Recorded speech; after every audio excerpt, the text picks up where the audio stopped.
Welcome back to our podcast. I'm Alexa, your netball bestie, and together with Jenna, this is your netball besties. This is where we deep dive into SSN game analysis and what the netball world is currently talking about. We've just finished round 8 of the Suncorp Super Netball, and we've had some more amazing netball this weekend. Probably some of the most edge of your seat games that I have seen this season so far. We can't wait to talk to you about it. Jenna is not feeling her best today. She's a little bit unwell, and joining me on this podcast to chat to you guys about the round 8. If you're wondering why you're not hearing her voice as much this week, that is why. Send your love to Jenna in the comments because she's been an absolute trooper right now and pushing through. She literally just came back from vomiting.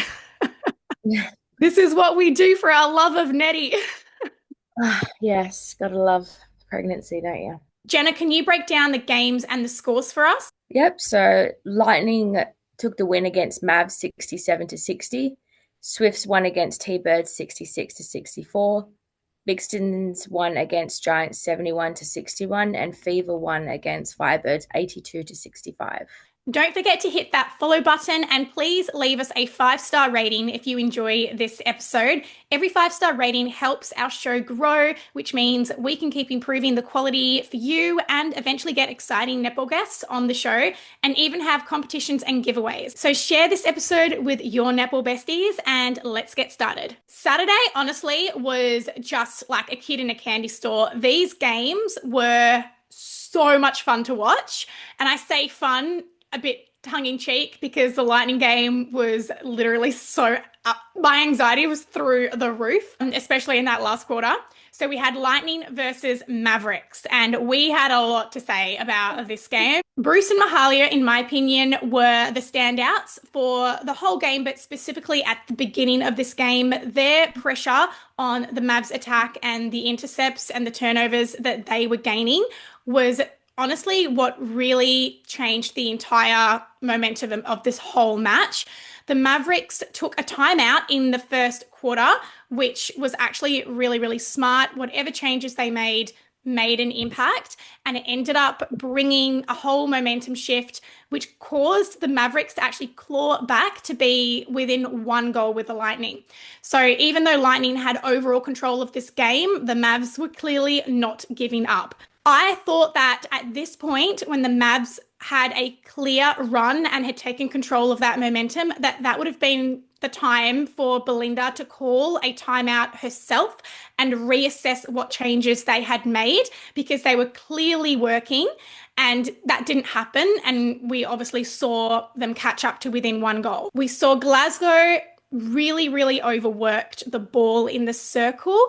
I want to say last week we saw her play one of the best games we've seen her play in a while. I really have loved seeing her back in form, back with her confidence, taking those 2-point attempts. But for some reason, she was taking just that one extra step in the circle when she was working the 1-2 with her feeders on the edge. And that just gave the Lightning defenders the opportunity to get an arm in and go for that tip. And they did lose the ball a couple of times and create so much doubt and pressure when passing to Glasgow in those situations. For someone who is a natural long-range shooter, I don't know why she did that. Like, why take the 3rd attempt to get closer? What do you think? Yeah, I wonder if it is still a bit of a confidence thing. She's still trying to find her feet, and maybe she's feeling pressured under the shot.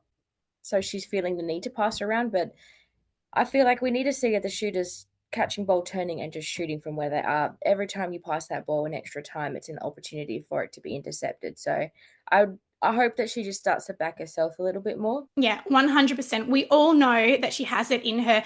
During one of the games in this round, the commentators actually reminded us all that Glasgow still has the record for the most super shots in one game from her 2023 season, and that was with Fever, obviously. So she has it in her. We all know she is 100% capable.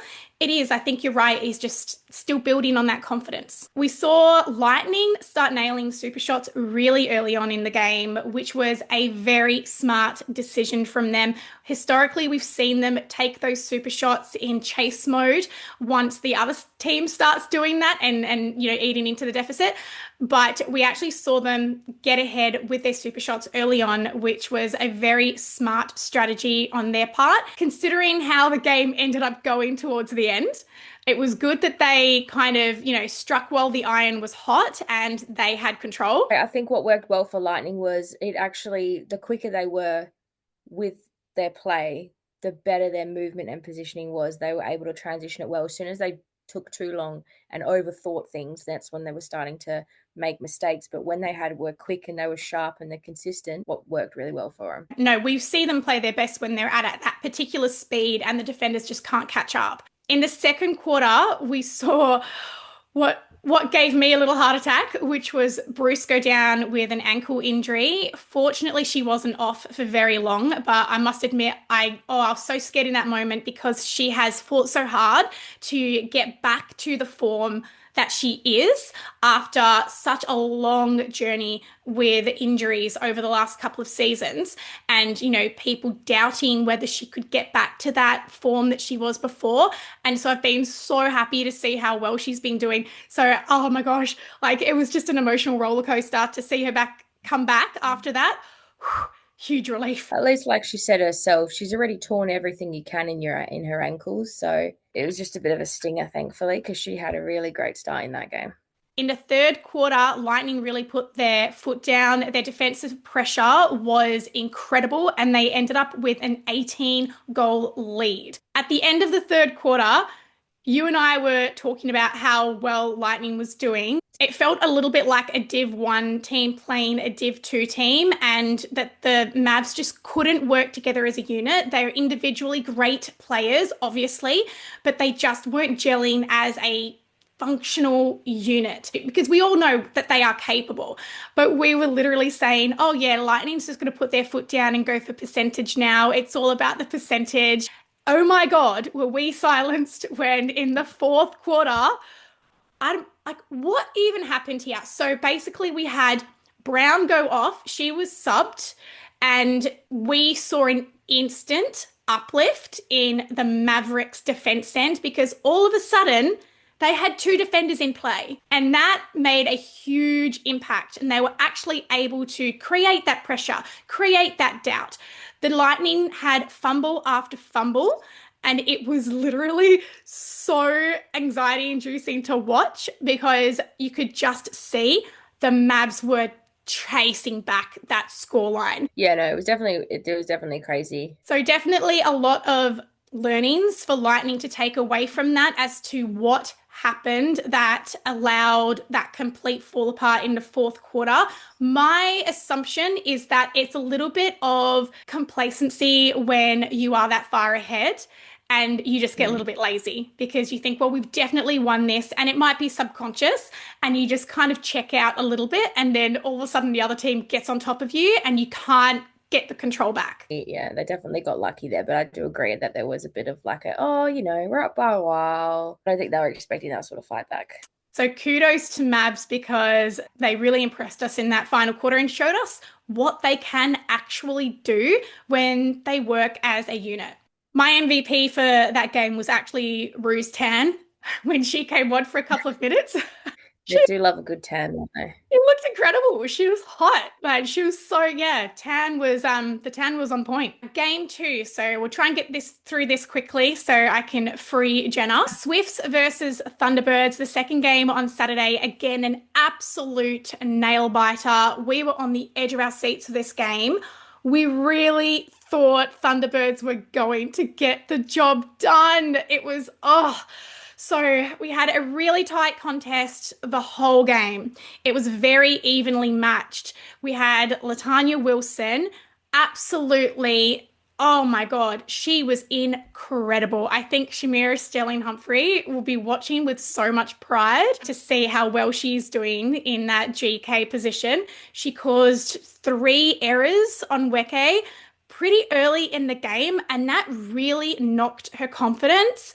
Wilson really knew how to work her body and that elevation that she has. Incredible, absolute chef's kiss. In the second quarter, we saw something we never thought we would see, Jenna, and that is Helen Housby benched during super shot period. Not during normal time, even. And not in a game that they were like winning by a huge markup. They were literally fighting for their life in this game. And they benched Helen Houseby in the super shot. This is probably the most stressed I've seen Swift's side to date. Even Bridie Akel, I don't think I've seen her up on her feet as much as we saw. Like, but I guess she was telling Helen at that one point, I think she'd only had like two super shots and like one regular time goal. And she was like, you need to do more, you need to get in the circle. And she didn't. So she got benched, which was funny because I feel like the past few weeks we've been talking about how with Swifts, or what you see is what you get. There's only Grace and Helen. They've not been running legs of another GA. They've not been having anyone else come in there. And is it now starting to bite them? Because as the week's going on, teams are getting closer and closer and closer to cracking them, and they're exposing weaknesses. They're being able to pull out the win in the end. But at what cost, really, when you're starting to, expose yourself and show that we don't really have another option? Yes, no, we definitely did see Bryony sweating at some point. I think the pivot ladies were talking about it after that she actually made a comment to say, in that moment, we didn't think that we were going to find a way out of it. Yeah, so they're getting pressured. I think there was at one point, can't remember if it was the end of the second or the third, but literally 5 out of 7 players were changed on the court. It must have been when Houseby came off. But the only people that stayed on the court at that point in time was Sarah Clow and Grace. That was it. So that if that doesn't say stressed, I don't know what does. But they did figure it out. So kudos to the coaching team and Paige, who is just an absolute legend of a captain at this point, for really getting their shit together and getting that win, because that would have been a really hard knock, especially when you've kind of had a little bit of an easy run of it. I don't want to say easy, but they've definitely been not challenged as often as we would like to see them challenged so far this season. So seeing them in that position must have been quite rattling for them. Kudos where kudos is due. They really pulled themselves out of it. I do think it was a bit disappointing as well. T-Birds, they had really good defensive pressure on them. And as you said, Laddie Wilson had a great game. But I really feel like in the end there, it was T-Birds' own errors that lost it for them as well. Yes, no, you're completely right in that. We did see some beautiful movement with Fru and Georgie, as we always see. That attacking trio, I would say, with Romelda is so smooth. And seeing Georgie, oh my gosh, she just takes complete control of that shooting third. Like, she's everywhere. She's taking pretty much every second pass. She's very Liz Watson in that. But we did see a lot of fumbles happen down that end of the court in that final quarter, which is unfortunately what really allowed Swifts to go running. We saw fumbles, we saw panicked passes. There was a pass that Georgie did on the top of the circle edge to, I think, Wilson. She passed to Wilson, who was being double defended on the top of the circle. Yeah. Not the best choice. At the end of the day, these things happen. It was under pressure, but that is obviously kudos to the Swifts defenders for putting them under that pressure and causing those errors. Honestly, I just think that Dylan Netsit has done wonders with that defense end. They are playing like both of them are Diamonds defenders, obviously, but they are playing incredible defense unit work at the moment. They are just, the proof is in the pudding. I think Sarah Clow is having a really great season this year, and she's cleaning it up a lot. So is Maddie Turner, because we actually have commented privately, obviously, in last season about how unimpactful she was. And she was just constantly being called out of play, very Kim Brown-like. But yeah, this season, she's really turned it around, and she is someone to be scared of if you have a GA bib on. I want to talk about what went wrong for Swifts at the beginning of this game, because there was definitely a lot of disconnect happening in the shooting and attacking end that we are not used to seeing. We saw some really badly timed feeds that kind of, I'm honestly, I don't know what went wrong. Like, it was a chicken or the egg, which came first. It was either a bad feed or it was Weke releasing on incorrect timing on her hold. It was going to be one of those things, perhaps a mix of both. There was just a lot of disconnect because we saw absolute wayward passes or just a really late release on Weke's hold that meant that she couldn't make the ball in time. It was definitely a bit of a mix there, which is something that I think they seemed to really fix as well when Houseby decided to start playing more and getting herself in that circle and becoming that option because realizing, I guess, that they could no longer rely on those huge long feeds into Weke at that point in this game. It wasn't working, and Houseby, quite rightly, had to step up. There was a moment in this game that involves Houseby, which we will talk about in the highlights section because it was definitely something that cracked me up. And someone did comment on my TikTok video that they wanted me to talk about it. So we will touch on that. Petty also had a really great game, considering that she was actually also unwell. I think she only played half a game and I think she had the most net points. Yeah. With like over 100 net points in that game. So she had, yeah, an absolute incredible personal best. I think Paige, she got MVP, was the second behind her by quite a margin as well. What a season that we're seeing from Petty this year. Like, we've always seen her clearly be a strong captain and the girls really rallying behind her. But we also saw her benched a lot last year. We've spoken about this before. So it's beautiful to see that at this point, she's actually thriving and having, yeah, arguably the best season yet. I was surprised when we actually didn't see Ali Smith come on when Swifts was struggling. That was something I think we were expecting to see, but I don't think she came on at all, did she? I'm not off the top of my head. I'm not too sure. We saw a swap of Verity coming on and off, which I think was definitely the right choice when she came back on. Really fast feeds from Verity, obviously a player who's very used to feeding a tall holding shooter with bullet speed passes. But again, was surprised not to see Ali Smith on there because she has actually come real leaps and bounds in her centre game. I also wanted to say how much I really love Tanya Obst as a coach when they cut to the huddles and she's talking to her players. She communicates so clearly and calmly that I feel like, oh, yeah, no, I get you, Tanya. I can do that for you. I will do that. So the T-Birds did actually have that 10-goal lead in the third quarter. That was quite a lead to lose, unfortunately. Well They done. can thank Helen Hadley on the super shots for that. That's a real point of contention. In my group chat on my Instagram, someone said, oh, they wouldn't have won if they didn't have Helen Houseby, getting all the super shots. And that's true. But if you have it, use it. Like, it is the game now. That's the rules. Exactly. Like, at the end of the day, other shooters just have to be as good as her. She set the bar, and that's where they need to be. So the third game of round 8 was on Sunday, the Giants versus Vixens game. I did not watch this live. You and I were at the Fever game in the city. So I actually watched this at like a midnight on Sunday night at catch up because I'm solo parenting this weekend and I had to get my kids to bed. But it was an incredible game, and I was incredibly excited to see a legend come back to the court. I personally had never seen Casey Kopua playing before. A very, very impressive resume. So I was very excited to actually see it in action. She did retire before you and I, for example, started watching professional netball. You and I watched SSN, and she was a player in the ANZ Championship and then, of course, a Silver Ferns captain.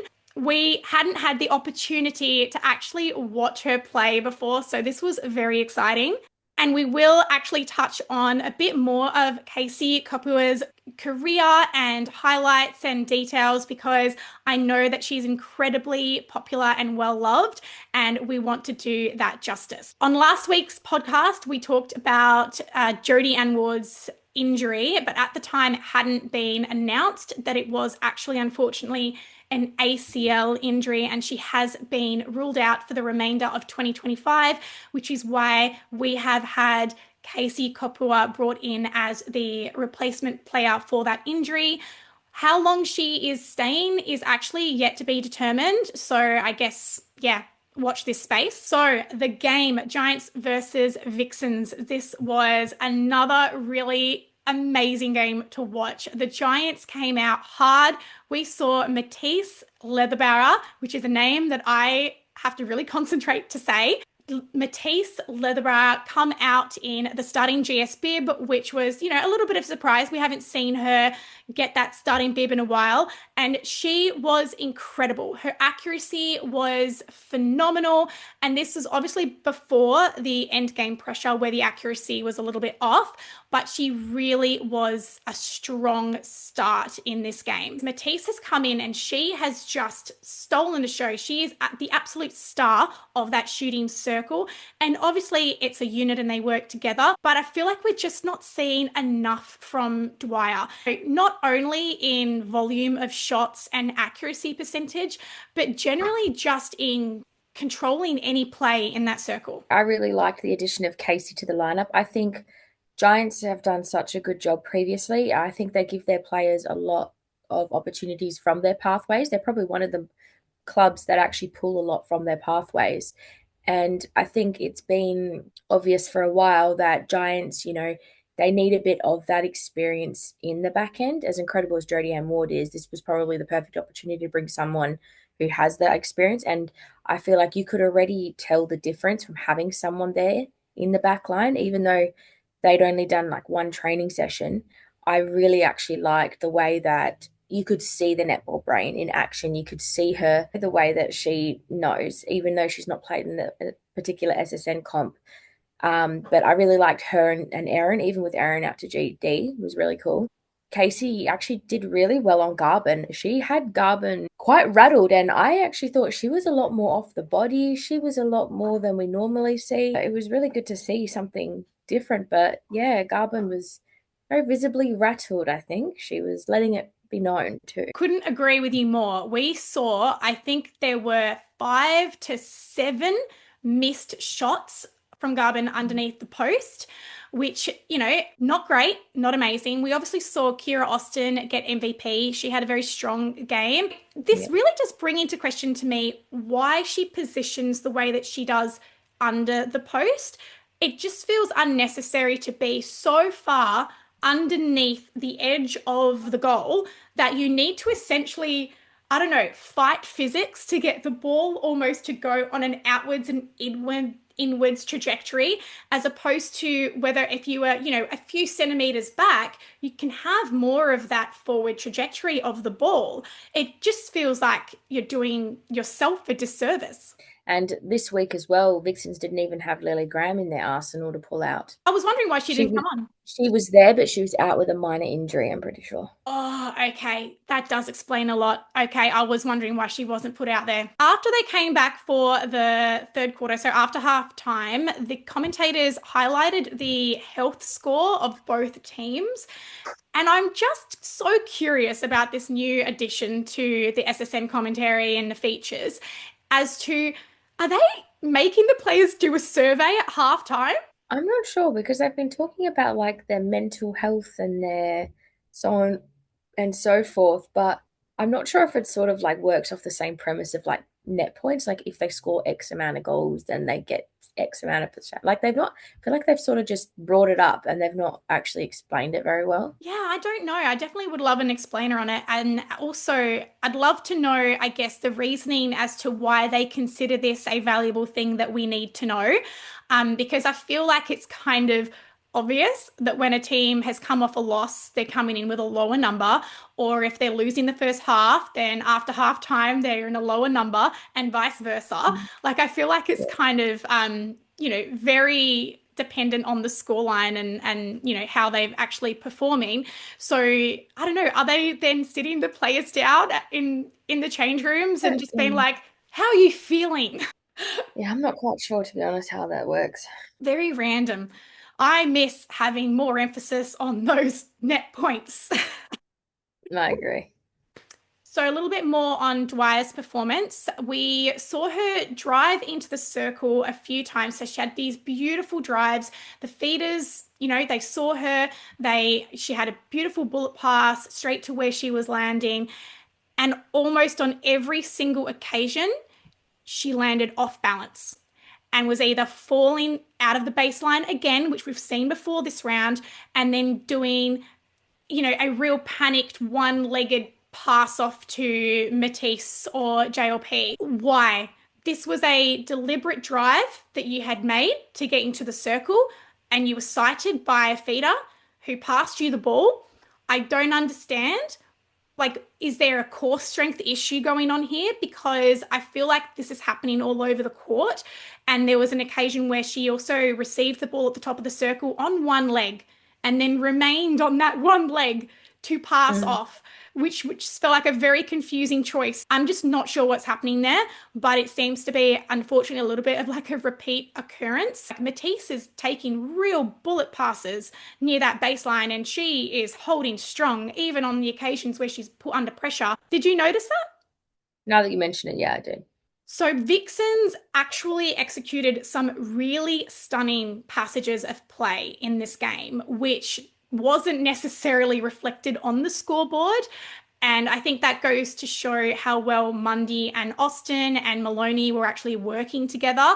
And it wasn't really until those turnovers or missed shots were happening within the circle that it wasn't being, I guess, rewarded. But a lot of those passages of play with Kira driving into the circle, like they were actually really beautiful netball. So the final game of the round, Fever versus Firebirds. So huge congratulations to Fever for another incredible win. They are now undefeated since Janelle has come back. Those first few games just feel like an absolute write-off because this is the real Fever, what we're seeing right now, and they are real contenders at the moment. I said it before, I'll say it again. It's going to probably be a Fever Swifts grand final, and thank God because we bought our tickets. Yes, Um, definitely. so overall, Fever clearly had control of this game, and the Firebirds just really couldn't find any answers for it. I really want to talk about something that irks me in regards to the conversation around Janelle Fowler-Nembard being a tall, strong holding shooter and how that's the only reason why Fever win is because they have a tall holding shooter. I just want to point out the obvious now that 5 SSN teams have a tall, strong holding shooter, and they are not getting the same results as Fever are, or that Swiss are, for example. So it is not a matter of as long as you have this key player, it almost doesn't matter what else happens on, in the rest of the team. That is so untrue. And we literally see it play out week in and week out. Yet it is something that people love to draw on to discredit the work that has been achieved by these teams. And I mean, the perfect example is just look at the Mavs. We have Jock, who is stat wise absolutely thriving. She has a really high accuracy. She is beautiful at receiving. She is, out of all of these players, I would say probably the most traditional holding Mm. shooter style, game in and game out throughout the game. She really does not move that much at all because she doesn't need to. Yet the Mavs can't seem to get wins over the line. So you have to think about it in regards to, I mean, this was a perfect example. Firebirds, they have Mary Chalk, the tallest holding, again, I'm not going to call her a holding shooter. I don't think she is. She is the tallest shooter in the competition. Yet just look at how differently the teams performed. Yeah, and I agree because at the end of the day, you have to rely on your attackers. You have to have a strong attacking end around you to be the one that's able to seal the deal, you know? And I think that's what makes Janelle so great is whenever she's, praised for her achievement, she's the first one to say, well, it's because of my team. It's because of them that I have the ball. And she's the first one to pay them the acknowledgement as well. I think that's just what sets her apart. She's just such a humble, just incredible person. And then after her little brief period, she came back and then she was like, oh, cool, you know what I'm going to do now? I'm now going to run and move out the circle. And you can't debate. She is essentially the GOAT. She's the greatest goal shooter in the world. I also think that plays into the part where age is but a number. She could honestly trudge along for however long she wanted. We're going to talk about that a little bit later in the highlights as well, Jenna, because I really want to get your thoughts on the age discrimination that female athletes get within netball. There's a whole can of worms that we need to open about that. Exactly what you said. Janelle has just gone from strength to strength. There is no end in sight. And I think that we need to really stop this broken record of putting it down to her height because it's just not. Yeah. It's just not. No, no. And And we saw this week her movement, her footwork, all of that. Mary's game unfortunately needs a lot of work. As we were watching this game, I know I sent you a message and you don't necessarily are on the same page as me because we are at round 8 now and we're kind of still seeing a lot of the same errors. I feel like by now we should be seeing a little bit more progress. I think similar could have been said. People were saying like with Shanice Beckford, she started strong and then she went very quiet towards the end of last year. But then this year she's taken it up a notch. So in her second year. So I think it's something that will come with time. I also think I do feel for Mary. I think it's hard to critique her as an individual when the attacking end for Firebirds is a mess. Yeah. They won't sight her early. They're to know what hardly no one's ever on the circle edge. So not only is she trying to be the option under the post, she's running out to come forward to then receive a pass, to then position to get the pass to essentially her own self. She's doing a lot of work, more than she should need to. And I feel like it's hard. I'm finding it hard to, pinpoint just her when she just doesn't have that strong lineup against her that isn't having the faith to just lob it into her. I agree with you. I agree with you that it is a whole attacking end issue. So, what I see when I see Mary playing is, and we've spoken a lot about the variations of how much she moves into that circle, is that sometimes she reminds me of a GA who's temporarily got a GS bib on. And that's kind of how she plays because she comes out almost every time. And we actually don't see her holding very much at all. And when she does reposition for that hold, it's not that steady of a hold. It's quite like she releases too soon. The defender's able to move around. And then, like they actually mentioned on Pivot last night as well, which now they pointed out, I see it, is she steps in closer at times when it feels unnecessary to because she was already quite close. But then in those moments, her accuracy is actually quite low when she's on that 1 foot balance. The results aren't coming through. Yeah, I do think as well, Firebirds still haven't found their answer for GA. They're still throwing a new GA in there. You want to be able to have that other shooter with you in the circle that you've built the relationship with, you've got the trust, but with a constant new face going through there, it's hard to do that. But I must actually say, I thought Sunday, I really loved the defense from Fever this game. I think Sunday and Dehaney just were killing it. Sunday was doing so well keeping more out of that circle and keeping the contest one-on-one with Dehaney. So that was really good to see. But speaking of GKs as well, we did see quite a young defender, Shearer, going up against Fowler. And we did see some visible frustration from her. And we did see some talking back to the umpire, some words exchanged, some arguing, which we did actually see her get a warning. And then on a separate occasion, we saw the penalty get advanced. So things like that, when you're going up against someone of Fowler's caliber, and you're so young, look at it as a learning opportunity. Think, what can I learn? What can I take away from this experience to better my game? Let me try different things. But I think it was very obvious. It was like, damn, I can't beat her. I'm getting so angry. She even just a spell on the bench, just to give her a bit of time to just reset. Even seeing Barrett come on, because I've been quite liking what I've seen from Barrett. But just give her a minute to just, cool the heightened emotions during the game and then even put her back out there because she was contesting some ball, which was good. But I think her emotions just got a bit the better of her in the end. She definitely does need to rein in that white line fever. And, we can't really speak because we know what it feels like in the game. But then, when we're playing, we definitely can get really pissed off.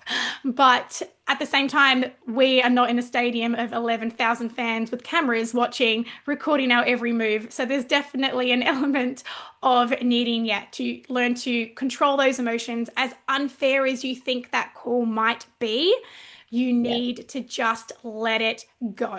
There's no agenda that favors Janelle. She is that good because she's that good. But I also do want to say honourable mention to Jess Ansys for quite literally throwing her body on the line for her team. So we did see the inception of Liv come onto the court in place of Shanice, which was, an instant change in how that dynamic works. And I feel like, they're still trying to build those connections and relationships as we go.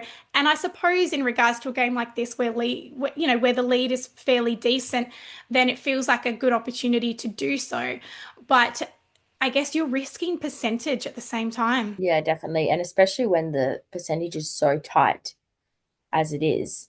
I mean, I think we've been seeing this for the past few weeks. So Dan has been Shanice the first half, Olivia the second. I think, I think she's going to be a really great player. She just gives me such Cara Conan vibes.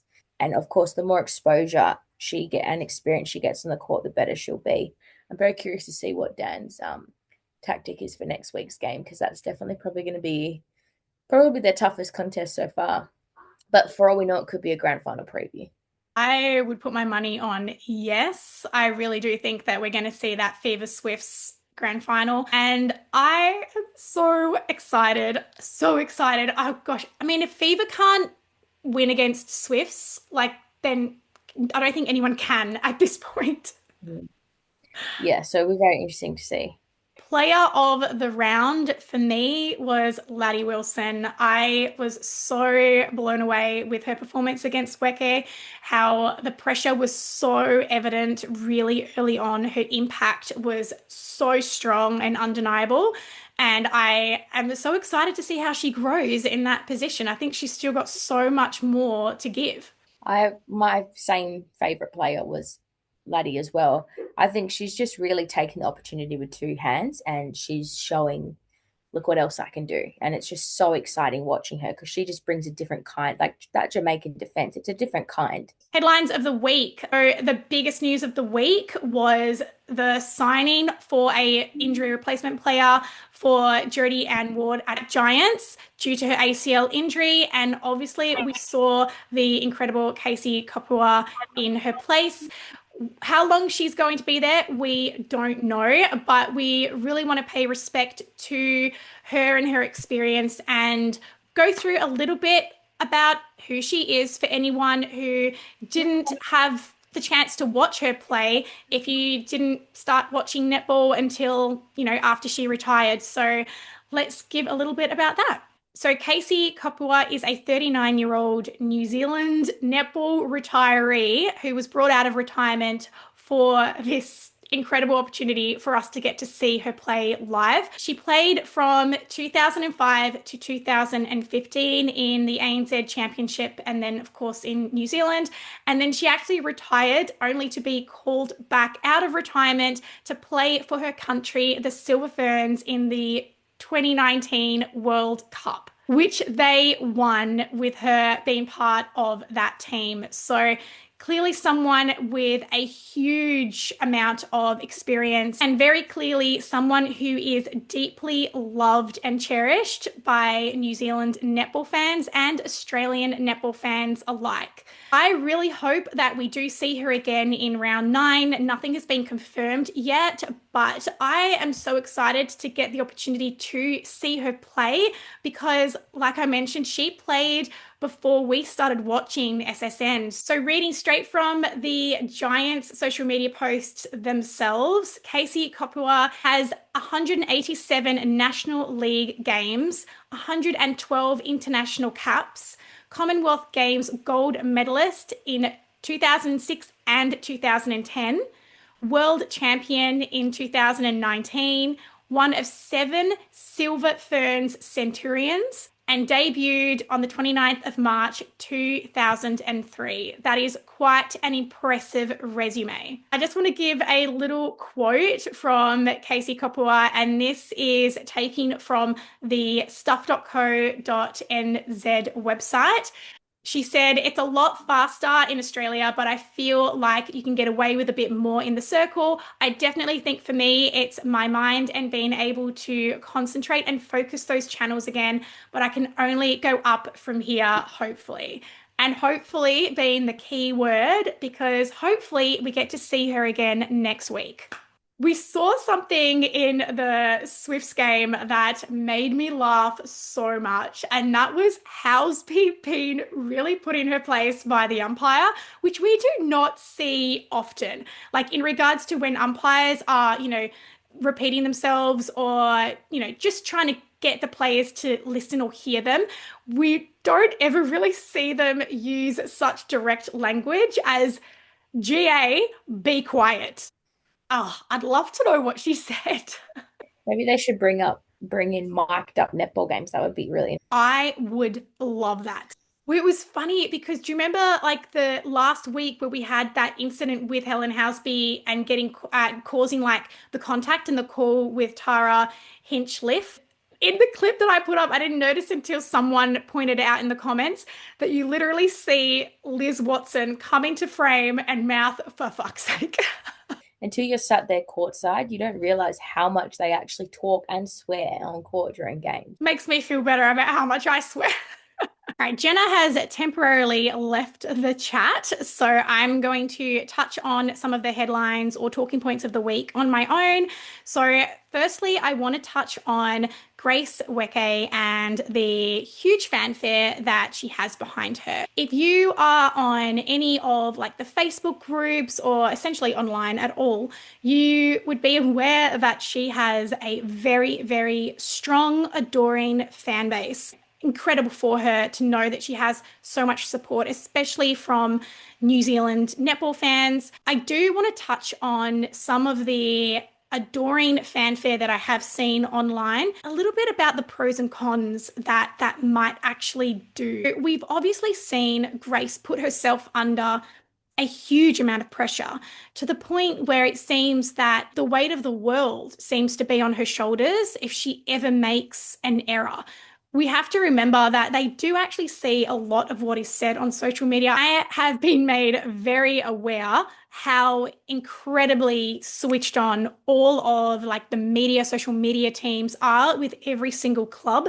They see, read, listen to everything. It can have a negative effect if someone feels like they have been put on a pedestal and they are then terrified to ever put a foot wrong or make a mistake and potentially be knocked off that pedestal. The last part about what I really want to deep dive into is around age discrimination in netball and how we have obviously seen the insertion of a 39-year-old netball retiree being chosen over a potential pathway player. This is something that has definitely upset a few people as opportunities are so rare for training partners, for the contracted players, for even the coaching team. Those opportunities are very hard to get. So it is something worth discussing. But I do think that the problem lies with the lack of opportunity, not with who gets selected as the best person to take the position when it becomes available. More teams and more opportunities is what SSN needs. We have a huge amount of talented, hardworking, ambitious netball players sitting on the benches of this competition, and they shouldn't be. We have a huge pool of talented female athletes that need an opportunity. And when you tie in the fact that we have a lot of internationals taking those starting bibs as well, because big picture, SSN needs to be the best competition in the world, and that is how you get there.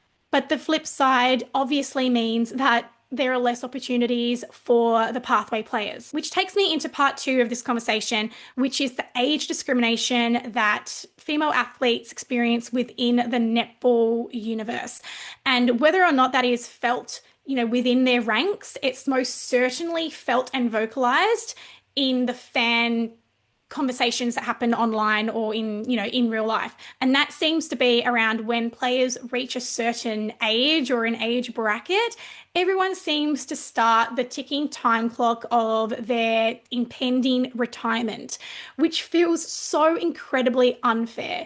Can we please everyone agree on the fact that 39 in 2015 looks very different to 39 in 2025. We're talking about female athletes who train at an elite level for decades. And in my opinion, if they are still performing at the level that they need to be performing and they're not struggling with, back-to-back injuries, then there's absolutely no need for them to be called for retirement purely because they're coming of age. And let's not forget just how important experience and game smarts is. We have seen game smarts outplay energy a million times. I feel like it is more detrimental to young up and coming netball players to feel like their career doesn't have any real longevity, because it absolutely can. Of course, there are real life factors that play into this, like childbirth and complications and perimenopause and eventually menopause. These are all real things that women have to face and accept and move through. But I really believe they can, and without that external pressure of expectation, that it is the responsibility of veteran older players on the team to pass the torch once it gets to a certain point in their life. Of course, we want those young players getting the opportunities to get out there, create more teams, create more opportunities. I just think that it should be the female athlete's choice to retire when she feels it is her time, not when the external pressures tell her it's time. That's it from us for this week's Your Netball Besties podcast episode. Let us know what you guys think in the comments. We always love hearing what you guys think about what we talk about and get your perspective. Follow us on Spotify and please leave us a 5-star review if you are enjoying the show.